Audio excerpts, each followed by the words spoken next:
الحمد للہ والصلاة والسلام علی رسول اللہ اما بعد فاعوذ باللہ من الشیطان الرجیم بسم اللہ الرحمن الرحیم۔ واقعہ کربلا، پس منظر، حقائق اور نتائج۔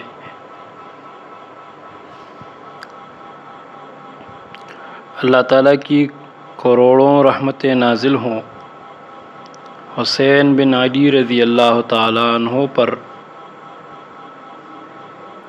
جنہوں نے میدان کربلا میں اپنی اور اپنے خاندان والوں کی قربانی دے کر قیامت تک آنے والے امت پر احسان عظیم فرمایا ہے۔ دین اسلام کے لیے آپ رضی اللہ تعالی عنہ کے صبر و استقامت سے سبق لینے کی ضرورت ہے۔ اسی ضرورت کے پیش نظر آپ رضی اللہ تعالی عنہ شہادت کا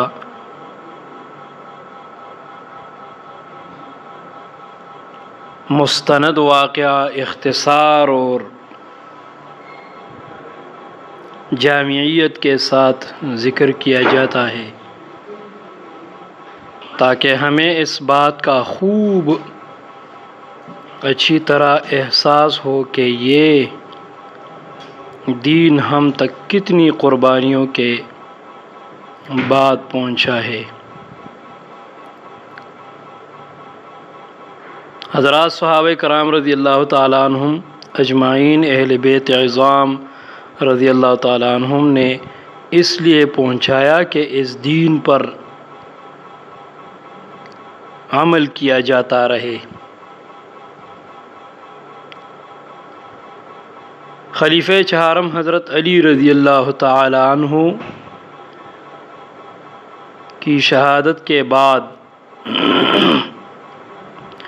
حضرت حسن رضی اللہ تعالی عنہ کے ہاتھ پر بیعت کی گئی۔ آپ رضی اللہ تعالی عنہ 6 ماہ کے لیے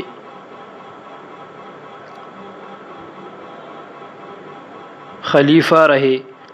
حضرت معاویہ رضی اللہ تعالی عنہ کے حق میں 6 ماہ کے بعد دستبردار ہو گئے اور ان کے ہاتھ پر خود بھی بیعت کی اور حضرت حسین رضی اللہ تعالیٰ عنہ نے بھی بیعت کر لی۔ حضرت معاویہ رضی اللہ تعالیٰ عنہ کا اپنے عہد میں حسین کریمین، حسنین کریمین رضی اللہ عنہم سے انتہائی محبت برا تعلق رہا۔ آپ رضی اللہ تعالی عنہ دونوں کا بے حد زیادہ اعزاز و اکرام فرماتے تھے، انہیں مرحبا کہتے اور قیمتی عطیات ان کی خدمت میں ہدیہ کرتے۔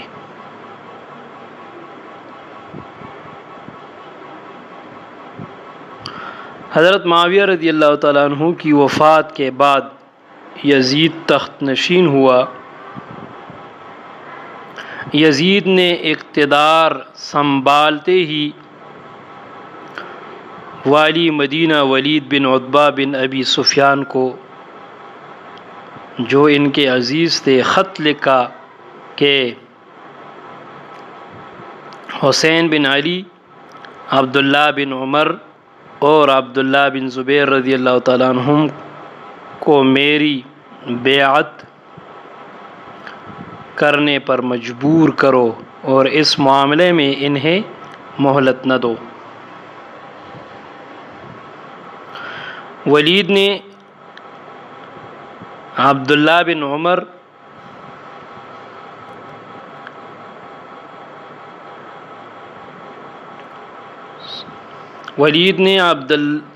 عبداللہ بن عمر بن عثمان رضی اللہ تعالیٰ عنہ کو بھیجا کہ جاؤ حسین بن علی اور عبداللہ بن زبیر رضی اللہ تعالیٰ عنہم کو میرے پاس لے آؤ۔ اس نے جا کر دونوں کو والی مدینہ کا پیغام پہنچایا۔ حضرت حسین رضی اللہ تعالیٰ عنہ چند جوانوں کے ساتھ ولید کے پاس پہنچے۔ ولید نے یزید کا خط آپ کے سامنے رکھا جس میں حضرت معاویہ رضی اللہ تعالیٰ عنہ کے انتقال کی خبر تھی اور اپنی بیعت کی خواہش کا اظہار تھا۔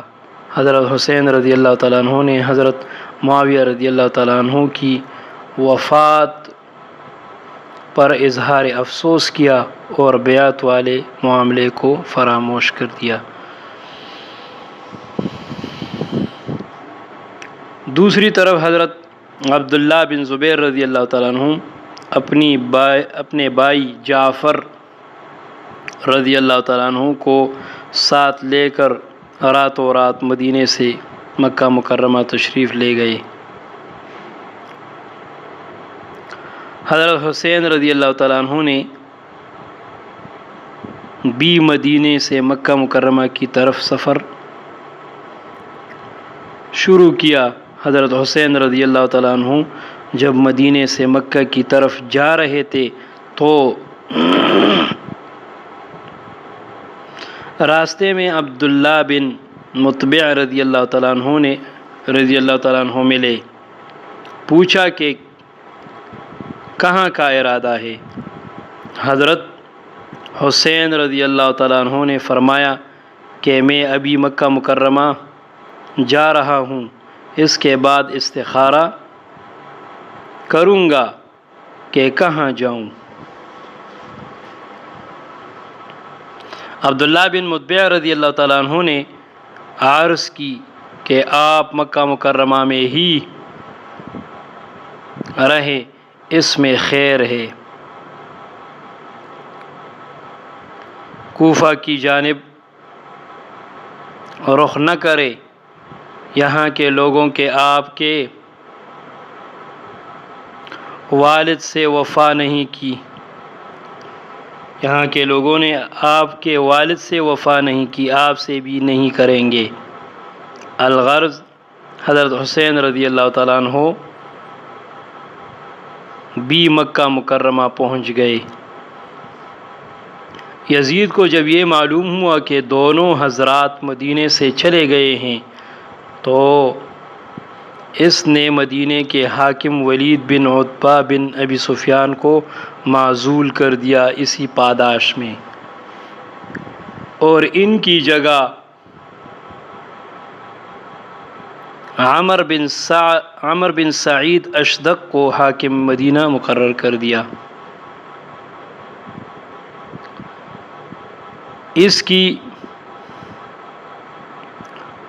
فوج میں حضرت عبداللہ بن زبیر رضی اللہ تعالیٰ عنہ کا بھائی عمر بن زبیر بھی تھا۔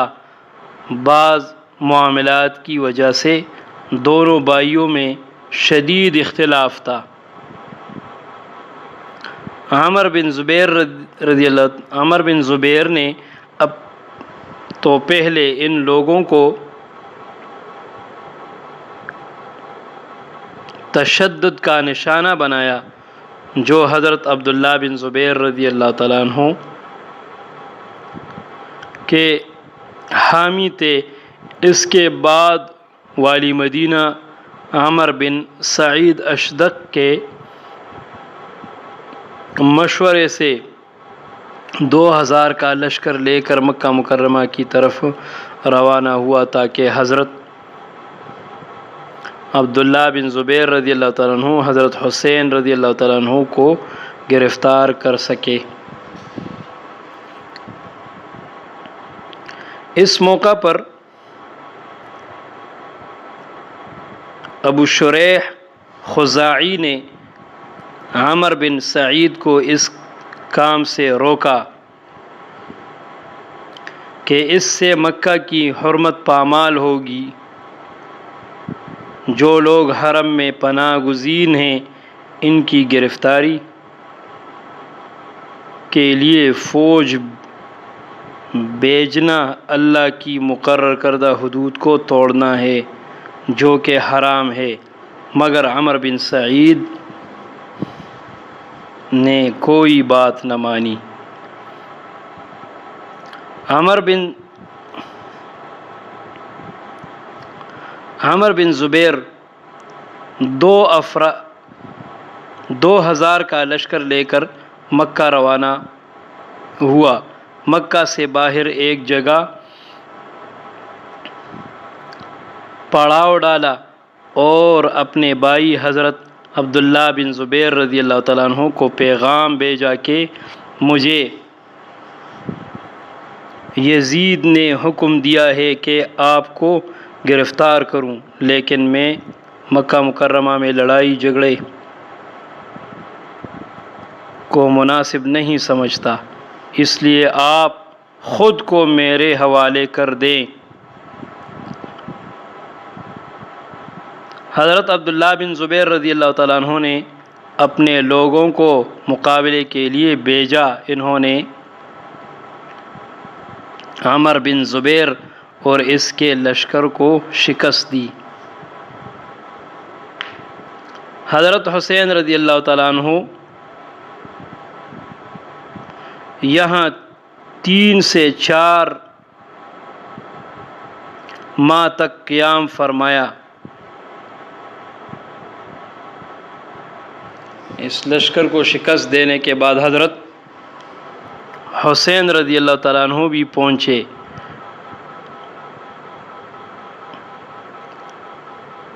حضرت حسین رضی اللہ تعالیٰ عنہ یہاں 3 سے 4 ماہ تک قیام فرمایا۔ کوفے